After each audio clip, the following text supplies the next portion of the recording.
Hey, Ria, do you have any plans for the weekend? Not really.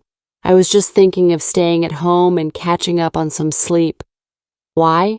Well, I was planning a short trip to the hills, just to get away from the city noise. Would you like to join? That actually sounds amazing. Where exactly are you planning to go? I was thinking about Mussoorie.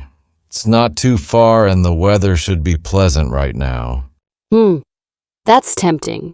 How do you plan to go there? By train or by car? By car, it'll be more flexible. We can stop wherever we want, grab some snacks, and enjoy the road trip. True. Road trips are always fun. But how many people are going? Just 3 of us for now. Me, you, and Ankit. If you agree, I'll book the hotel today itself. Sounds good.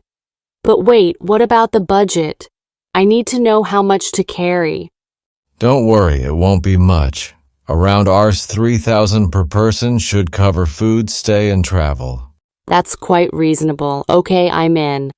But I have one condition. Uh-oh, what condition? You'll let me choose the music playlist for the car ride. Deal, but only if you promise not to play the same song on repeat. No promises. Anyway, I'm really excited now. This is going to be a refreshing trip. Great. I'll make all the bookings and share the details tonight. Get ready for some fun. That's all. Useful phrases like, "That sounds amazing." "How do you plan to go there?" That's quite reasonable. Please subscribe this channel for new video.